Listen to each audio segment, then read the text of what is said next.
Yeah, hello? All right. It's good to be here. Actually, a real honor to be here. The whole reason I'm doing most of the things I'm doing today is actually because it all started when I read the book, The Creature from Jekyll Island by G. Edward Griffin in 2002. I had an internet company at the time. I was living in Canada. I started out of my house in 1993. I actually quit my job at a bank to start it when the internet first came out, and everyone said I was crazy. And this is what I've kind of found out through my whole life. Whenever anyone tells you you're crazy, that's a good sign. When they tell you not to do something, you should probably do it, because most of those people live in the matrix. That's something we have to kind of realize and recognize. But I quit, even though one old lady at the bank told me, but you get free dental. And you have a job for life at the bank. And I looked at her, I said, that sounds like the worst thing that I would ever want, is a job for life at the bank. And like I said, she's like, but the free dental. I've added up the amount of money I've spent on my teeth in the last 30 years or 20 years since then. I think it's $150. I get my teeth cleaned every now and then in Thailand or Mexico, and that's basically it. I don't drink Coca-Cola all day, they're fine. But I started this company out of my house, and it grew up to be the largest financial website in Canada called stockhouse.com. And it still is to this day. And at the peak, it was worth $240 million in the year 2000. I had 250 employees in 8 countries across the world. And I was in Hong Kong, and they were just about to, I was getting a check from the South China Morning Post for $5 million to invest in our company right before we were going to go do a NASDAQ IPO. And right that morning, when I went to go have the press conference and get the check from the South China Morning Post, I turned on CNBC, and they said, that's it, the tech bubble has just burst, Amazon's down 50%, everything. And I was like, oh my God, what just happened? And I'm like, please. And I went to the press conference, I'm like, please give me the check. And he gave it to me, I'm like, cash this immediately. And right after that, it was just over. Bear Stearns, who isn't even around anymore, stopped answering my calls. Everyone who wanted to take us public on the NASDAQ, all of a sudden, was just gone. And I was just sitting there going, what do we do now? And we ended up having to wrap up the entire company all the way down to about 8 employees from 250. My partner tried to commit suicide, tried to kill himself, jumping out of the 8th story of his apartment building. He survived. It was actually, I ended up selling the company, and I was like, what happened? And you know, I went to MBAs, all these people went to school, real smart people who go to school, college, waste of time. But I'd say to them, what happened? How do I have this company? It's worth nothing. Then it's worth $250 million. And then another year later, it's worth nothing. What happened? Because my business didn't change that dramatically in that period of time. It was basically the same business. What happened? And all the MBAs, everyone would always say, well, that just happens sometimes. And seriously, the answer I'd always get, that is always the same answer. That just happens sometimes. I'm like, I think there's got to be something more to it than that. There's got to be something a little bit more to it than that. And my partner, who had tried to kill himself, after a few months, they put all his bones back together and nailed it or screwed it all together. And he came over with crutches and limped into my apartment, where I was like getting ready to move out of it because we didn't have any money anymore. And he passes me a book, and he says, read this. And it was the book, The Creature from Jekyll Island. And I looked at him, I said, why? And he said, just read it. And I read it, and a week later, I was almost screaming, why didn't anyone tell me how the central banking system worked? I could have saved hundreds of millions of dollars. And from that day on, that's what made me start what I'm doing today, the Dollar Vigilante. I was like, no one knows how this stuff works.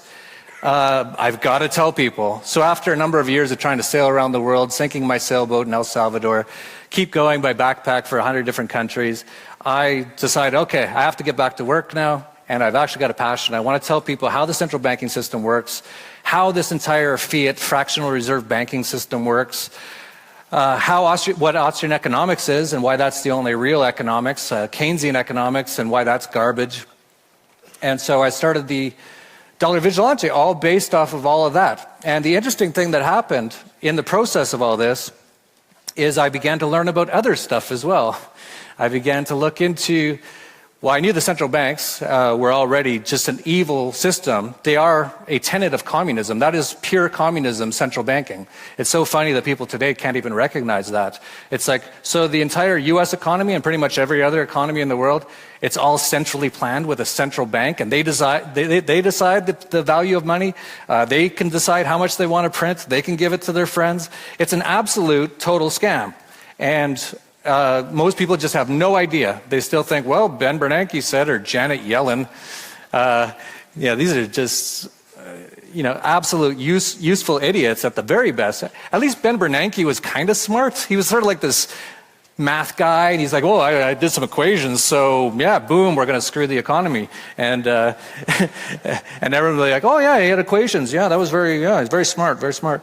And then Janet Yellen, she just seems like an old lady with Alzheimer's. I don't know if it's a joke.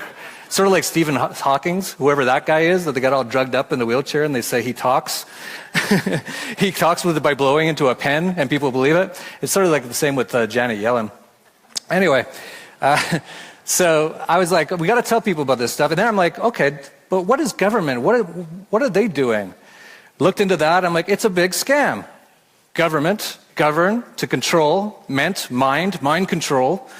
So we're born and we're slaves. And here in the US, if you're born, you immediately have $250,000 worth of US government debt and liabilities overhanging you. Every family of four has $1 million of federal government debt overhanging it. And they say, so if a baby was born here today in Bozeman, Montana, he's immediately, well, you owe $250,000. Welcome to Earth. And, well, how, do I have any say in this or anything? Is this not just slavery? And most people just can't see it still to this day, that it's just slavery. They didn't get rid of slavery a few hundred years ago. They just made everyone slaves. That's all that happened. And no one seemed to notice. No one seems to care. And that's mostly because people go to their government indoctrination camps for 12 years. And this is, forget about many young boys, baby boys who are born today in the US and many other places. Within a few days of being born, they mutilate their genitals, cut off half the skin off his penis. Well, we've got to do that. Why? Tradition.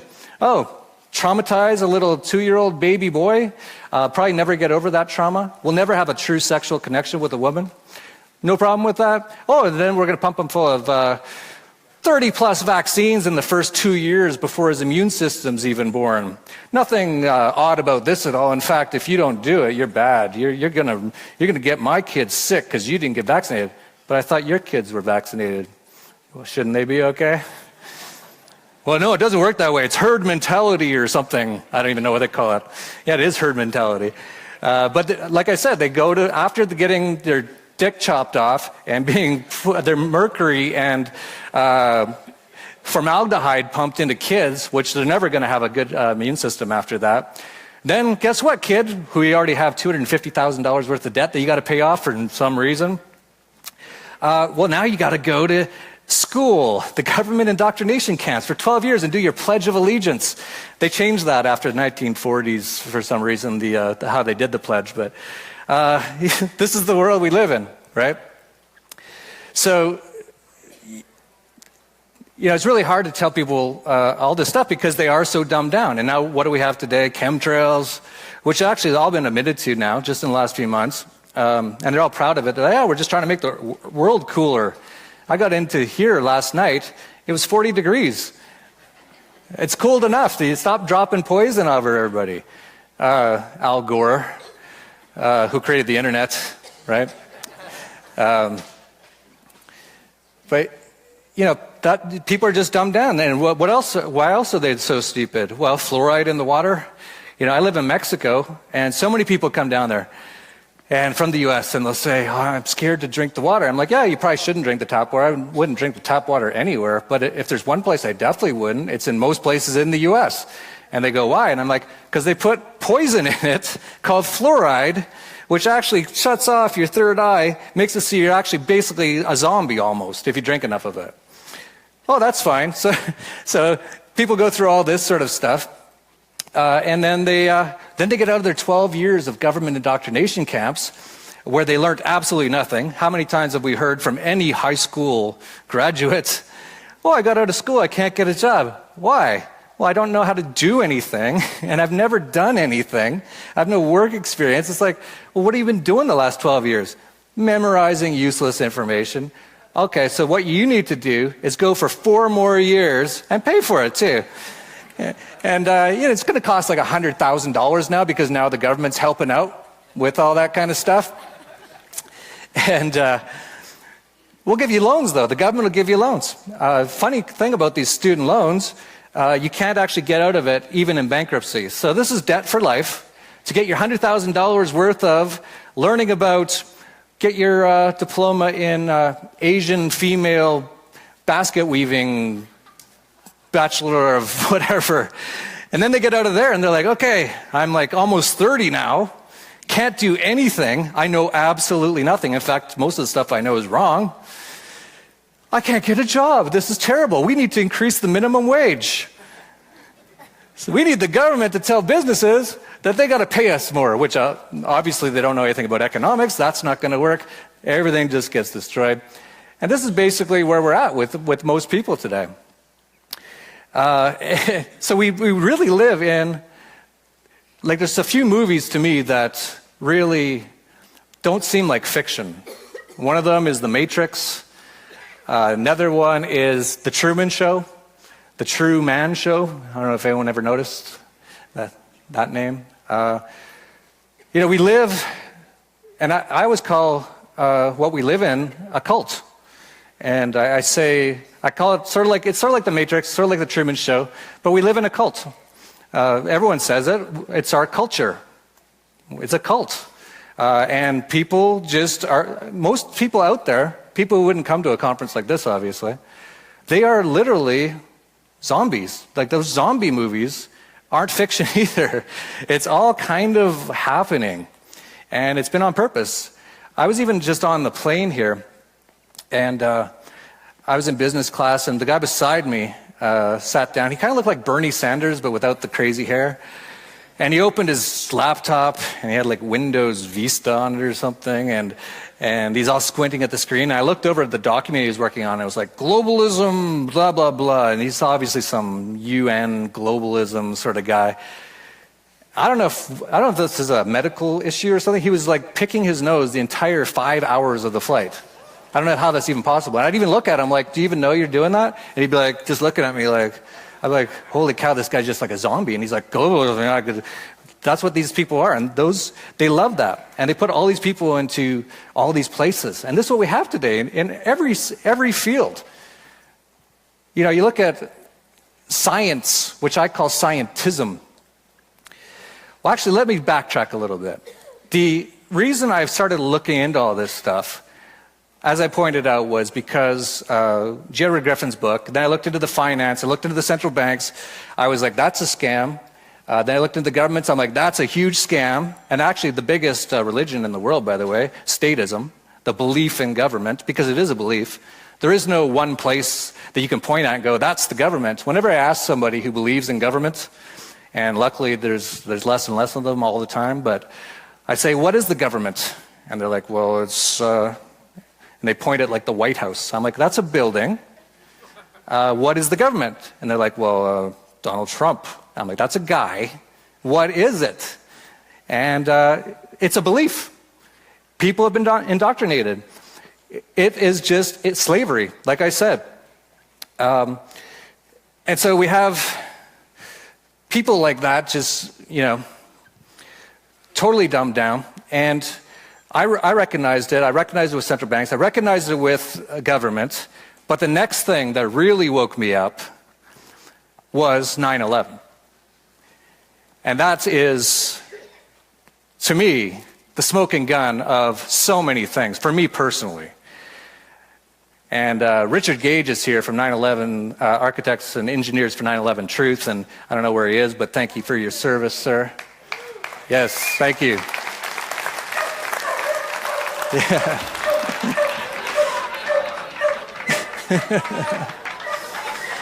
Sounds like happy barking. Like he's not angry, I don't think. That could be a government dog. Who knows?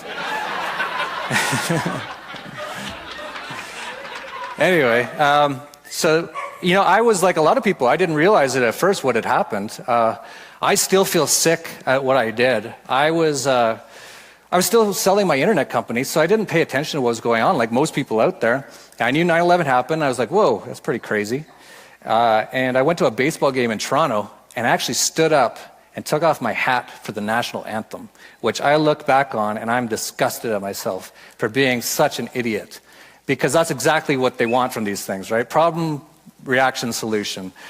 And I fell for it. But it was a few years later, and I saw a film that was partly made by someone who has become a good friend of mine now, Luke Rudowski of We Are Change, called Loose Change.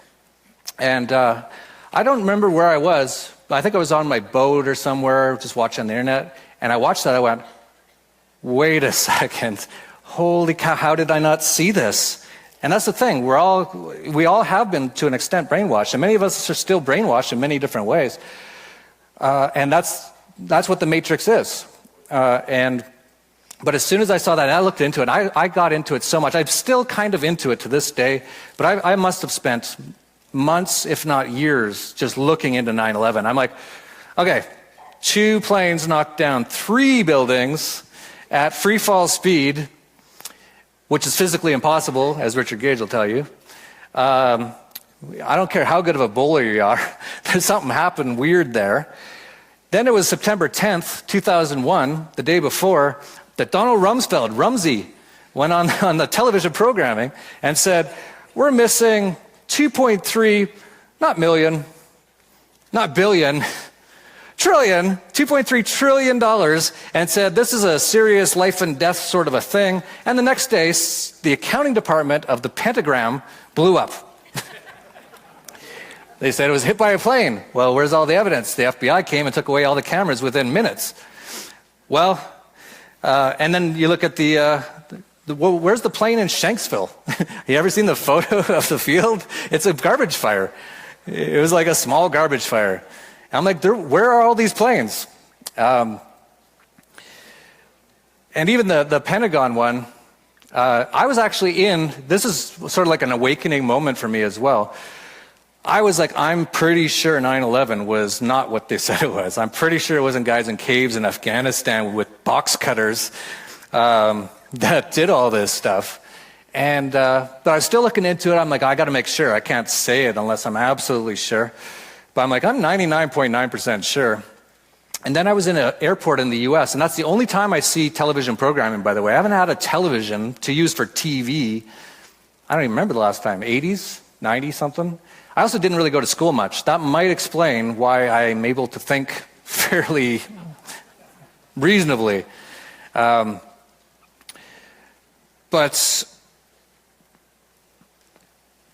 I was just looking at what happened was I was in an airport in the US, and I'm walking by the television programming, which was CNN, which it usually is, and I still to this day, whenever I even see it for even 1 minute, I can't believe what I'm seeing. I'm like, oh, what?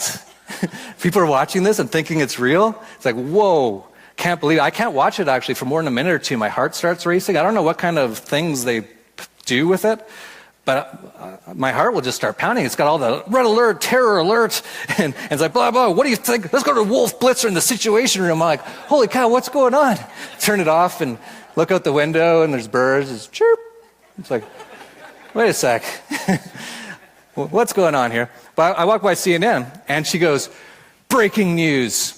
The Pentagon, or the Pentagram as I call it, the Department of Offense has just released the video that all the nutshell conspiracy theorists have been saying, that there was no plane that hit the Pentagram. And they just released it today. And I was walking, I stopped, and I went, oh, maybe I was wrong. All right, let's see. Let's see the thing. Well, they just released 3 frames. I was like, 3 frames? That's weird. Why would you do that? Well, 24 frames per second is your average thing. You would think it'd take at least a few seconds. You'd have at least 100 frames. Why would you just release 3? And so they put the first frame, and it was just nothing. It was just like a nice day. Second frame, some sort of smoke It looked maybe it could have been a missile or something. It's something smoky, and then an explosion. And on the television programming, she goes, well, there you have it. The conspiracy theories can all go away because there's proof that a plane hit the Pentagon. And I was just like, and I looked around, and everyone was nodding. They're like, you see, all those nut jobs. And I was just like, oh my God, I got to get out of here as soon as possible. Like that's how brainwashed they are. They're seeing things they don't even see.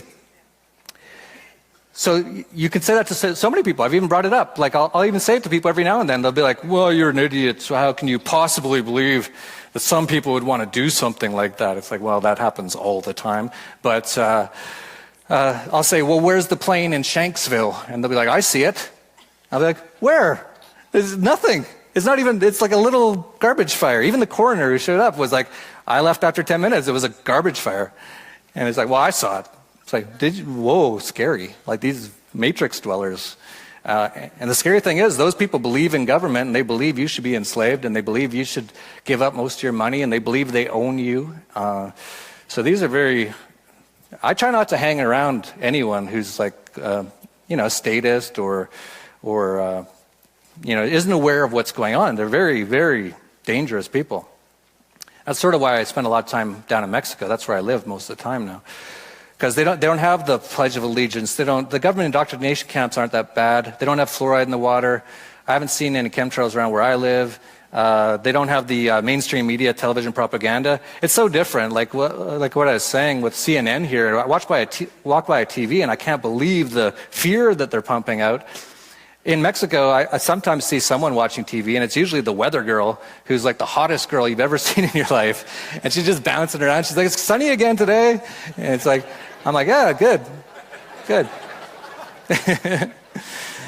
I'm like, yeah, it's better down here. They're not under this attack of constant fear and war. We have to go to war.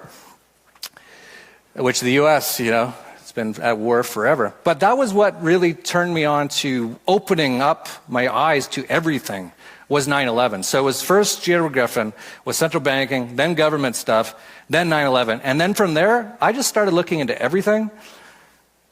Mind blown, everything's a lie. Absolutely everything we've been told is a lie. And I don't even know what you want to talk about. We could talk about so many different things. But everything pretty much we've told, talk about all the wars. If you listen to the people on television, there was reasons to go to war. Vietnam War, why are American people over there dropping chemicals on little kids in Vietnam? Well, they attacked our boat in the Gulf of Tonkin, which is all admitted now never happened. And then you look into every single World War II. Well, they attacked the U.S. in Pearl Harbor. Well, if you know what actually happened, they actually cut off the oil supply to Japan. Japan has no natural oil supplies. They had a week left. They were basically doing everything they could to make Japan attack them. And they actually knew they were going to attack them. And they just let it happen because they wanted it to start and let them get into that war. Every single war is that way. Of course, the Iraq War, that was really, Afghanistan, that's based on a false flag attack, 9/11. The Iraq War, weapons of mass destruction. We all know what happened with that. Now George Bush has his press things in the White House where they just laugh and laugh. No weapons over there. Million Iraqis dead. Ha ha ha ha. Sick system that all this stuff is. I look into all that stuff. I'm like, everything's a lie. Everything. I could go into anything you want. Just bring up a major thing. Moon landing. Let's talk about the moon landing. There's no way they went to the moon. If you've ever looked into it, it's absolutely, there's no way. 0% chance. All right. We have a decent crowd here who knows this stuff. That's good. If you ever look at the lunar lander, oh my God, it's so funny. I love watching the people today. Oh, this goes back to the scientism sort of stuff. So many people are so into science. Government's bad, but NASA's good. No. And they're watching what's it called, SpaceX or whatever with Elon Musk, which is one of the biggest sort of welfare whores in our generation, getting billions of dollars to do all this stuff. But people would be like, hey, this is amazing. What an amazing time we live in. He launched a rocket. It went into outer space. They say, we have no way of actually knowing that. And then he brought it back and he landed it again. I'm like, wow, that's amazing. You know, in 50 years ago, they launched a rocket with people in it. They went into outer space. Then they got into another thing, and they flew in that to the moon, played golf, drove around in dune buggies, took some pictures for a few days in like the 500-degree Fahrenheit heat with their, I don't know about you guys, like it's 140 degrees in Las Vegas right now. I've never heard of any clothing that you're totally comfortable in that, but they had it back then. The lunar lander thing, it's made of curtain rods and tin foil. So they finished playing golf and, you know, doing their live stream, which was totally, you know, I don't know what the wireless technology they had back then, but they're live streaming it back all day. And then they get back in and they're all like, yeah, let's go. And the camera's all like, I don't know how they did it, but rigged to like actually pan up as they're taking off from the moon. And it looks totally fake, but it's like, whoops. And then they're like, all right, we're back in the rocket now. We're going to fly back to Earth. And they come back and then they have their press conference where all three of them were like, they're like, how was the moon? They're like, it's good. They're like, I don't think they let him in on the scam until the last minute. I think they thought they were actually going to the moon. And then at the end, they're like, oh, crap. And now Buzz Aldrin's just drinking every day, just trying to. But, you know, so everything's a lie. Everything. You know, just go down and down and down the rabbit hole. And I still find things. One big thing that I'm into right now a lot, just personally, is health-related stuff. I found that everything to do with that is a lie. You know, cancer, that's an obvious one. But, you know, what I've actually discovered on my own, doing my own things, and for people who don't know me, I used to drink a lot, I used to smoke a lot, I used to eat a lot of garbage. And one day I just snapped out of it and I said, I gotta change this. And one of the things I did was I went on a fast. And a lot of people don't know this. This is like the healthiest thing you could ever do. It actually cures pretty much all disease, from what I understand. Actually, all these names for diseases, this is the whole medical system as well. Doctors, you want to talk about evil people. It's general doctors who prescribe, you know, trillions of dollars worth of lethal chemicals that never, ever actually fix the problem. Has anyone never noticed this yet? It always fixes the symptoms. Well, I don't know about you, but if I'm not feeling so hot and my head hurts because of it, I'd rather fix why my head hurts than just, you know, take something so my head doesn't hurt anymore while I still have this major, major problem. Literally hundreds of thousands of people die, I think, every year in the U.S. from actually just from the medication they're taking. But that nowhere near actually encompasses the truth, because most people in the U.S. today are on tons of chemicals that are all killing them. And there's actually a solution, from what I've understood from just doing this on myself personally. As soon as I did my first fast, I felt better than I've ever felt in my life. And that was just one day into it. On that day, I was actually the second day, I quit smoking. I was like, why am I doing this? I was like, I feel so good. 3 days in, I was like, and I've been talking about it ever since. I'm like, fasting is unbelievable. And they talk about it a lot in things like the Bible and stuff. It's like, who else has fasted? Moses, 40 days. And not even just food fast, but even water. Dry fast, which I just tried the other day. Jesus did it. Even Muslims, who are all demonized, of course, now. I almost wonder if there's a reason why they're demonizing the Muslims so much, because they don't drink. Oh, that's another thing. I don't even have enough time to get into how evil alcohol is. And believe me, I drank a lot in my life, but now I know. But Muslims don't drink, and they actually fast for like a month in Ramadan. So these guys are actually onto some stuff, in my opinion. Maybe that's why they're being demonized so much. But I see I am running out of time. I could obviously talk for hours or days or weeks. I haven't even scratched the surface on what kind of matrix cult we live in. But I actually have some good news. And I saw this tagline for the Red Pill Expo. And the tagline is, because you know something is wrong. And I was thinking about it, and I was thinking, You know what? You know why I'm here and why a lot of you guys are here? Because something is right now. Something is right. People are waking up. People, for whatever reason, are becoming conscious right now. And you can say whatever it is, and there's all the hippies will say it's the age of Aquarius is happening, it's the lifting of the veil, the Christians will say, the Mayan calendar was just a few years off, some people say, whatever it is, and it could be anything. But something is going on, and people are finally waking up. And this is just the beginning. And the elites, whatever you want to call them, you can call them the globalists, you can call them the banksters, you can call them the Zionists, you can call them the Freemasons, you can call them the Jesuits. They're all fairly related. They actually know that they're losing right now. And I might actually have this theory that that's why David Rockefeller and Brzezinski, they're all taken off. They're like, let's get out of here before they find out what's going on. I actually think there's something to that. And we'll see if George Bush dies soon, and hopefully the Queen. Anyway, I'm out of time, so thank you very much.